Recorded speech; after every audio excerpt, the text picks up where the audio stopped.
Pozdrav društvo, dobrodošli u novi video na kanalu SZ Mobar. Dugo najavljivani i očekivani Xiaomi 15 Ultra.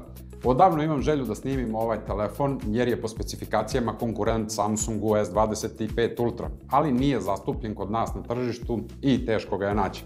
Sada se stvorila prilika i idemo u recenziju Xiaomija 15 Ultra. Ali pre nego što počnemo sa recenzijom, da li ste znali jednu malu interesantnu stvar? Kako je Xiaomi dobio svoje ime i kako je dobio svoju maskotu? Maskota je inspirisana simbolom kineske komunističke revolucije, Lei Fangom, koji nosi identičnu kapu sa petokrakom na čelu. To je bio prvi logo kompanije Xiaomi 2010. godine. A samo ime Xiaomi se doslovno prevodi kao proso, što se smatra izrekom komunističkog lidera Mao Tse-tunga Xiaomi Cha Pun Cha, nadam se da sam to dobro izgovorio, u doslovnom prevodu proso i puške, jer je komunistička partija tada bila veoma siromašna i kineska država bila siromašna i pobeđivala je protivnika samo sa prosom i sa puškama. Odatle se smatra da je to neka ideologija i Xiaomija, da jednostavnim rešenjima pravi dobre telefone i da tako pobeđuje ostale protivnike. Xiaomi je danas treća kompanija po proizvodnji mobilnih telefona, međutim bavi se i proizvodnjom automobila, tako da joj ovo nije jedini biznis. Nadam se da vam je ovo bilo zanimljivo, a mi prelazimo na 15 Ultra. Počevši od izgleda i dizajna ovog telefona, vrlo je nezgodan i nezahvalan za komentarisanje. Ja sam pravio jednu malu anketu, sve ljude koje poznajem sam pitao šta misle o ovom telefonu i pokazivao im ovaj telefon. Svi su bili u fazonu šta ti je to, znači ljudi uopšte ne znaju koji je ovo model telefona. A druga reakcija je vidi kamere kakve su. Znači, ova kružnica sa kamerama nije baš prihvatljiva svima. Verovatno da postoje dosta ljudi kojima se ovo sviđa, ali u mom okruženju ljudi uglavnom nisu reagovali pozitivno na ovakav dizajn. No, ukusi su različiti, o tome se ne treba raspravljati. Verovatno će biti gomila Xiaomi fanova koji će reći da im je ovo prelep telefon. I ja ću se složiti sa time, ako je njima prelep i meni je prelep, ali ja ga ovakvog nikad ne bi nosio. Telefon je zaista kvalitetno napravljen od aluminijuma i stakla. Još na ovom modelu na poleđini imamo kombinaciju veganske kože i stakla i stvarno to deluje premium kada uzmete u ruku. Malo je teži, 230 grama i konstantno imate taj neki osjećaj da će vam onako prevagnuti preko ruke zato što je cela težina koncentrisana u gornjem delu telefona. Za razliku od Ultre koja je lepo izbalansirana i nemate taj osjećaj kada ga držite u ruci da će vam prevagnuti preko dlana. I uz to je malo lakši, 220 grama naspram 230 grama. Pozitivna strana ovakvog dizajna sa ovolikim kamera blokom je to što se telefon ne klacka kada ga stavite na sto. Uz to je još i blago nagnut ka vama, tako da je idealan za rad sa dve ruke dok stoji na stolu. Za razliku od Ultra i svih ostalih telefona koji imaju kamera blok na levoj ili na desnoj strani, klackaju se dok kucate poruke, kod Xiaomija to nije slučaj i vrlo lagano ćete kucati poruke sa dve ruke. Ostatak telefona ima vrlo clean dizajn. Na gornjoj i na levoj strani nemamo bukvalno ništa, osim dva antenska završetka na gornjoj strani, dok se na desnoj strani nalaze tasteri za pojačavanje i smanjivanje zvuka i taster za paljenje telefona. Sa donje strane ćemo naći Type-C konektor, fiokicu za SIM kartice i drugi zvučnik, koji zajedno u tandemu sa ovim gornjim zvučnikom ispucava stereo zvuk. Stavka koja sve više ljudi zanima i u poređenju sa Ultrom, to jest sa 25 Ultra, rekao bi da 15 Ultra ima malo slabiji zvuk, ali opet dosta dobar zvuk, poslušajte i sami.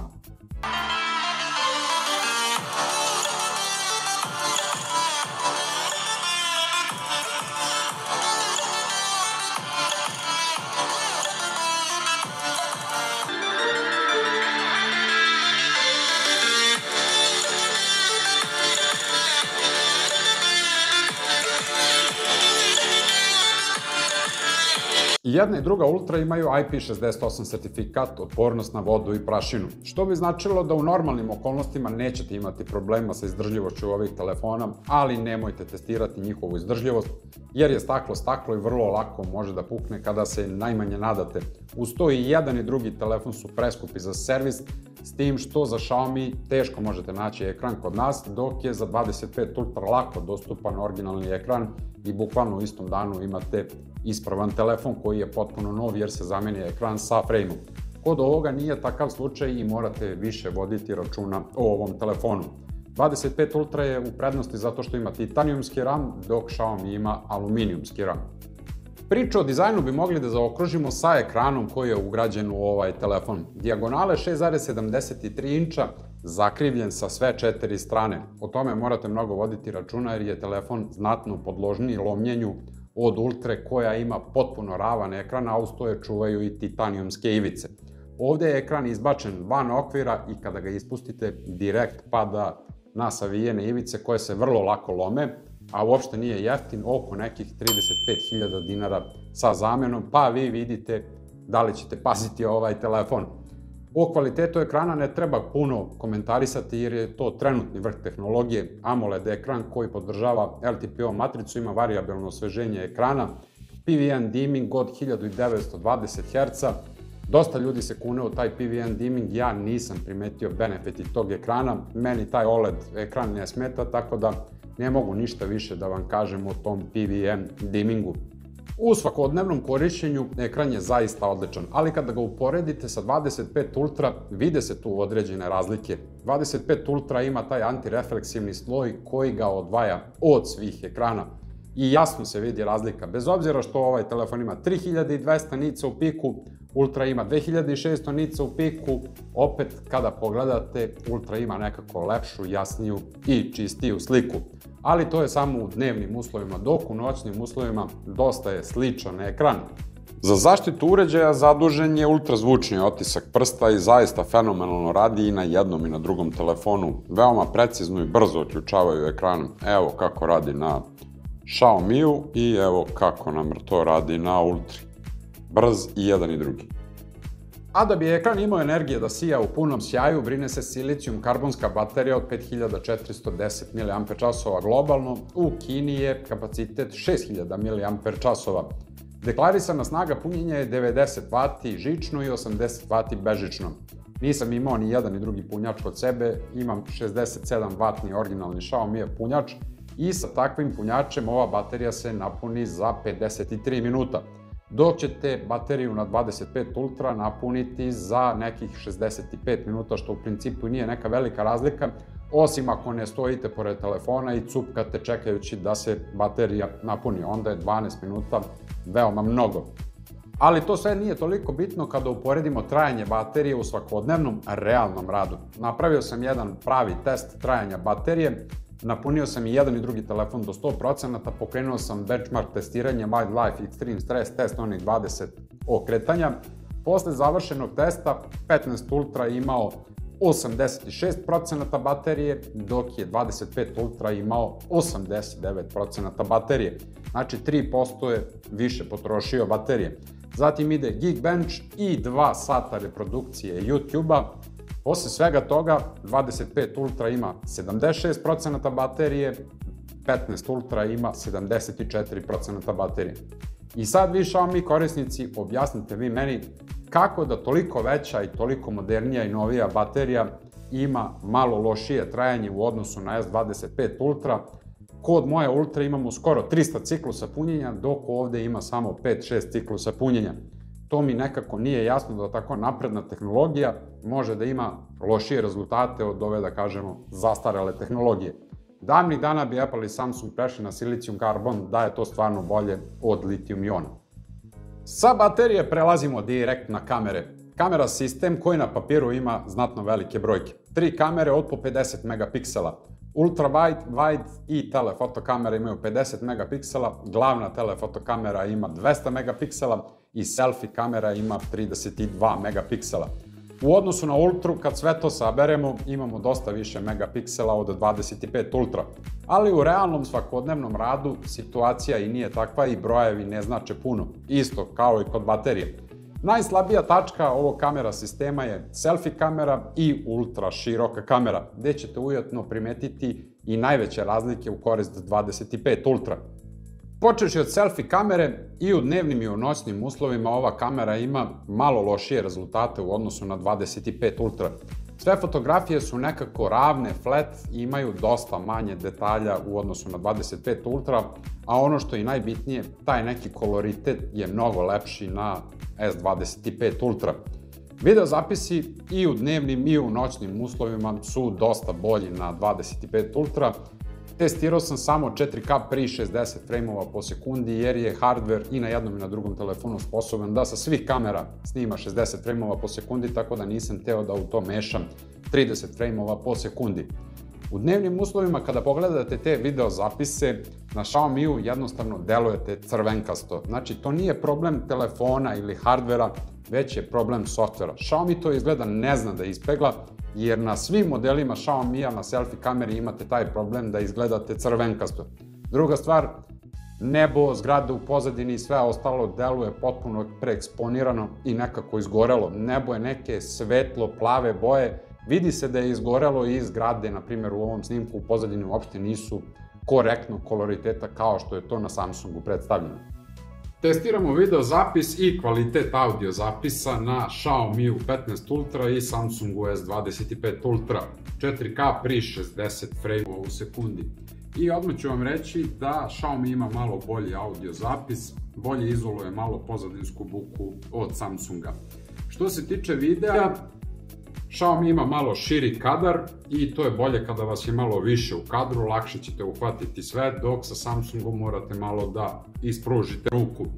Prednost kod Samsunga je kvalitet videa. Pogledajte koliko lepše predstavlja boje Samsung od Xiaomi-a. Ovaj svetleći logo je crveno-plavi kao što i jeste u stvarnosti, dok kod Xiaomi-a to deluje roze-belo, nikako nije lepo za vidjeti. White balance je malo drugačiji, kod Xiaomi-a je hladniji, kod Samsunga malo topliji, opet to sve zavisi ko šta više voli, ali jasnoća videa, kontrast, sve je na strani Samsunga.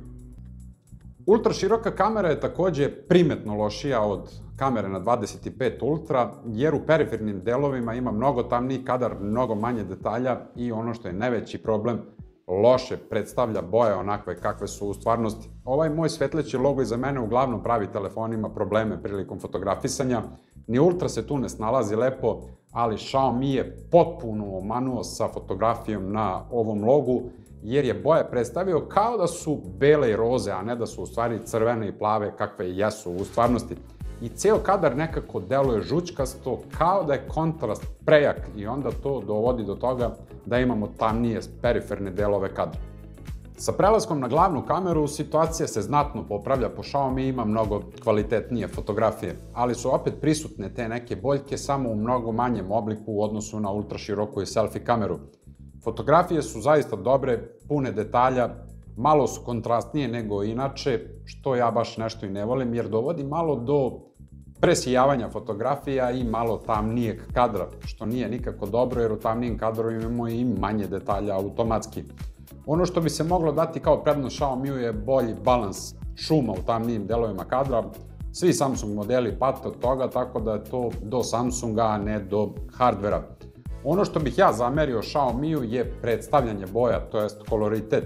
Na ovom primjeru zelenog BMW-a koji ima limun zelenu boju, Xiaomi je to predstavio kao da je žute boje, dok je Samsung to predstavio limun zelene boje kakva jeste i u stvarnosti. Ja to ne volim stvarno da vidim i kad vidim takve stvari, to me automatski odbija od nekog telefona. Druga stvar, ovaj moj svetleći logo ponovo na Xiaomi-u je crvenkasto-beli, dok je na Samsungu crveno-plavi. Nije bog zna kakvog kvaliteta, ali opet lepše predstavljen nego na Xiaomi-u. U noćnim uslovima situacija je veoma slična i sve je na izboru korisnika, ko šta više voli. Na primjeru ovih svetiljki možemo vidjeti da i jedan i drugi telefon imaju dobru fotografiju, s tim što Xiaomi ima malo pojačan taj kontrast, pa fotografija deluje malo sjajnije i malo tamnije. Na primjeru ovog bicikla vidimo da Xiaomi ima oštriju fotografiju, dok Samsung preferira malo mekaniju fotografiju. Ako bismo hteli da napravimo neku razliku, možemo reći da Xiaomi ima malo više detalja u tamnijim delovima kadra, iako kropujemo ovu fotografiju do kraja, vidjet ćemo da ovi čajevi dole ispod šanka imaju više detalja i bolje se vidi. Telefoto kamera koja ima optičko uveličanje puta 3, kod Xiaomi ima 50 megapiksela, dok je kod Samsunga to najslabija tačka, samo 10 megapiksela, ali to u principu ne znači puno, jer je ova Samsungova kamera zaista konkurentna i u nekim situacijama po meni bolja od ove kamere koja ima 50 megapiksela. Na primjeru panorame grada vidimo da Samsung ima nekako lepšu, svetliju fotografiju, prirodniju u odnosu na Xiaomi, gde su boje malo kontrastne i malo tamnije. Ne znam za vas, ali meni to nekako nije prihvatljivo. Uz to, ta količina detalja uopšte ništa nije bolja na Xiaomiju nego na Samsungu. Na primjeru ovih HTC-ova koje ja imam, svi telefoni imaju neku žućkastu nijansu, dok su kod Samsunga predstavljeni normalno po svojim bojama. Isto je svetlo i za jedan i za drugi uređaj. U noćnim uslovima, na primjeru Kule Gardoš, možete vidjeti da Samsung dosta bolje otvara tamnije delove kadra, ima mnogo manje senki, znači ima više detalja, dok na Xiaomiju imate dosta senki, dosta stvari se ne vidi i koloritet uopšte nije precizan. Glavna telefoto kamera po izgledu i specifikacijama bi trebala da bude značajno bolja od Samsungove telefoto kamere, ali u svakodnevnom radu razlike su skoro pa neprimetne, a negde je malo naprednija Samsungova kamera. U ovom primjeru gde sam slikao mural, fotografije su zaista jednake, s tim što na Samsungu imate puta 5 uveličanje, a na Xiaomiju 4,3 i onda ima malo širi kadar, ali vidimo da ima isto detalja kada kropujemo tu fotografiju.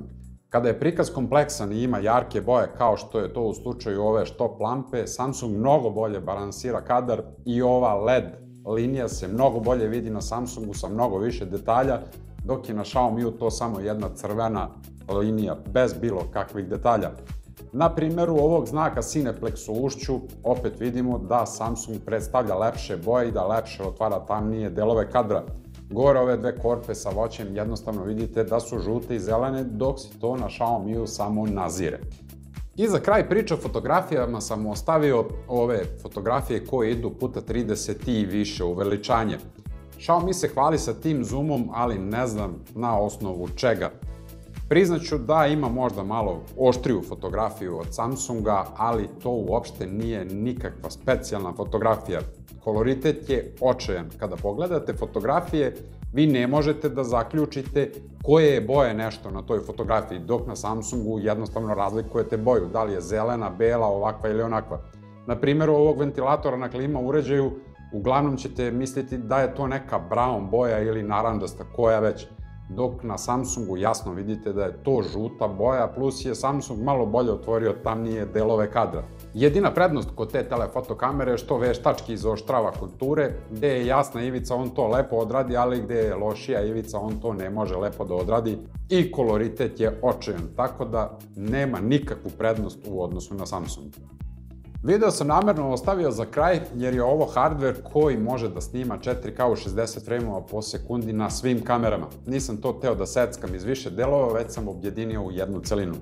U dnevnim uslovima, na ovom primjeru gde snimam panoramu Beograda, vetar je bio neverovatan, znači toliko jako vetar duvao da sam jedva držao telefone u rukama.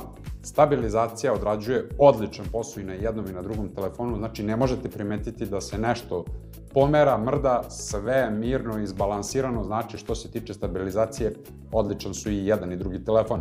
Razlike se ogledaju u tome da Samsung ima malo prirodniji video, malo bolje predstavlja te boje i malo je video svetliji. Kako se nivoi zooma povećavaju, rekli biste Xiaomi tu ima prednost zbog kamere, međutim to nije tako, video je malo kontrastniji, ima malo manje detalja, deluje malo tamnije. Sve je to opet u oku posmatrača, tako da će se nekome svidjeti Xiaomi, nekome Samsung, šta više kome odgovara.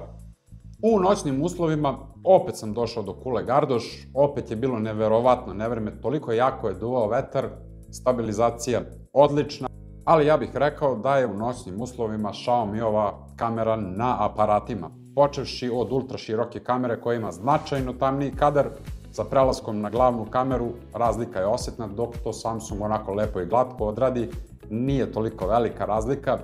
Kako se nivoi zooma povećavaju, Xiaomi je sve gori i gori. I kada dođemo do nekog zooma puta 10 i treba da vidimo ovaj Beograd na vodi, vidimo da kod Xiaomija to deluje kao akvarel na platnu, dok se kod Samsunga jasno vidi ovaj Beograd na vodi i posebno se vide ove linije na svakoj zgradi. Tako da jasna prednost u korist noćnog video snimanja za Samsung. Najbitniji hardware koji je ugrađen u oba uređaja je chipset koji ih pokreće. Snapdragon 8 Elite na oba telefona, s tim što Samsung ima malu prednost i ima onaj prefiks for Galaxy. Glavna Orion jezgra su blago overclockovane, imaju 4,47 GHz, dok kod Xiaomi imaju 4,35 GHz. Nije to nekakva velika razlika, upareni su sa 16 GB RAM-a kod Xiaomi-a i 12 GB RAM-a kod Samsunga. Za sada nisam primetio nikakvu razliku u toj količini RAM-a, možda bude u nekim kasnijim interakcijama Androida, ali za sad su vrlo ujednačeni u radu. To kažu i sintetička testiranja. U Wildlife Stress testu dobio sam vrlo slične rezultate, s tim što je Xiaomi malo stabilniji u odnosu na Samsung, ima 70% stabilnosti procesora, dok je kod Samsunga to bilo 62%. U principu, problem je u pregrevanju kod jednog i kod drugog telefona. Vreli su kao šerpe jedan i drugi, s tim što je Xiaomi malo toplija šerpa, išao je do 61 stepen, dok je Samsung išao do 55-56 stepeni.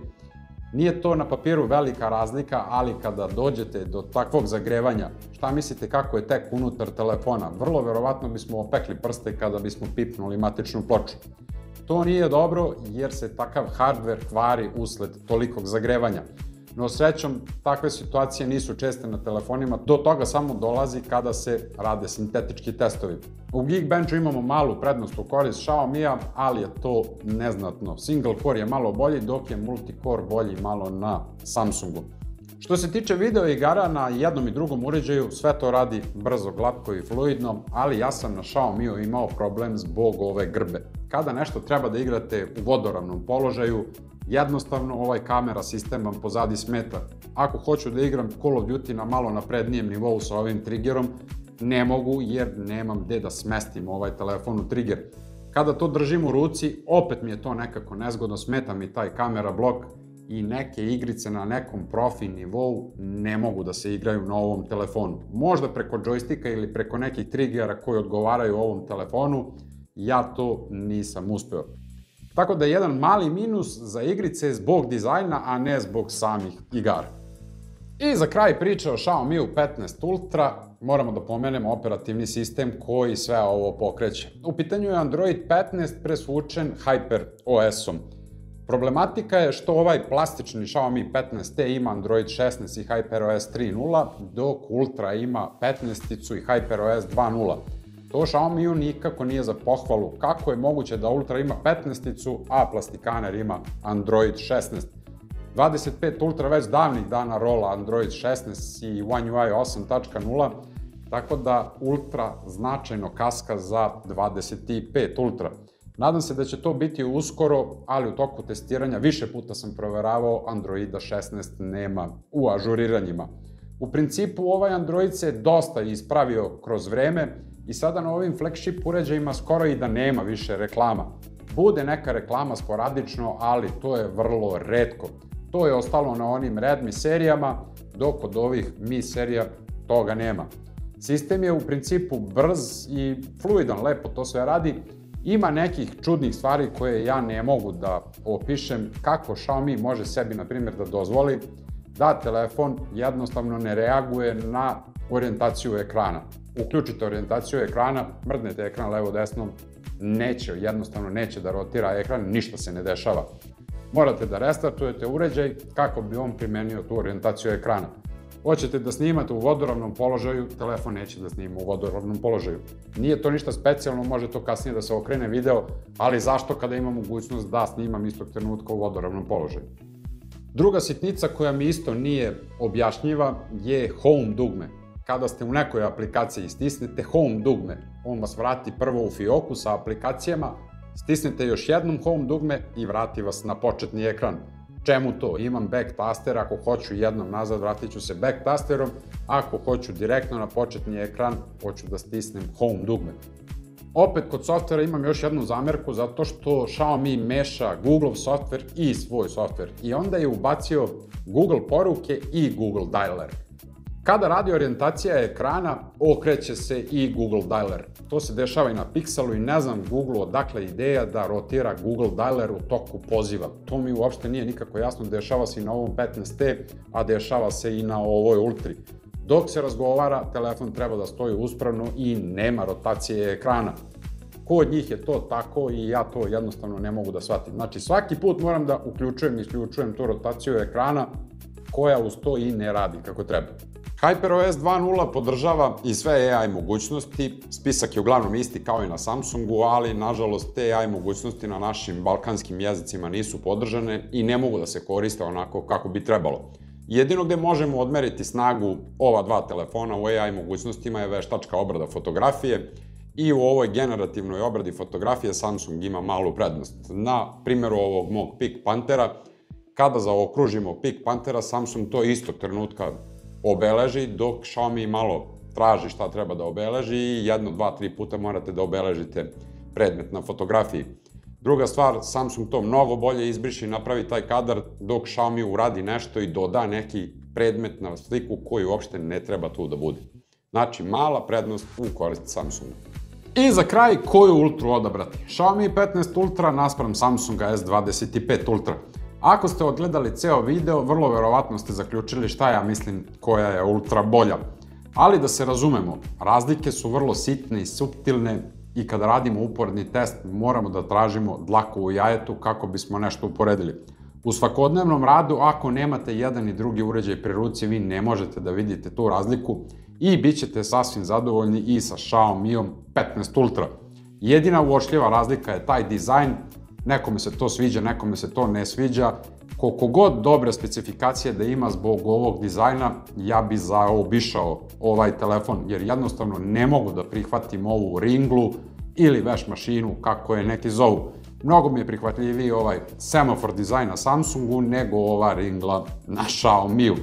To je moje mišljenje i nemojte se ljutiti na mene, svako ima svoje mišljenje i slobodno je da pišete u komentarima kakvi su vaši utisci posle ovog uporednog testa Xiaomija 15 Ultra i Samsunga S25 Ultra. Od vas samo tražim da lajkujete ovaj video i da zapratite kanal kako biste pomogli u radu i razvoju ovog kanala, jer su ovo vrlo komplikovani testovi i treba naći sve te sitne razlike i smisliti priču kako da to što realnije opišemo, da to svima bude uočljivo. Sve ove fotografije koje sam vam pokazao se najbolje vide na velikom ekranu i ja to sve posmatram na LG OLED TV-u, tako da jasno mogu da vidim kakve su razlike između jedne fotografije, druge fotografije i između video zapisa. Ako nešto ne vidite ili ne primećujete, to je zato što verovatno gledate na nekom lošijem monitoru ili na nekom lošem ekranu telefona i onda te razlike jednostavno ne postoje. Fotografije i videozapisi su identični.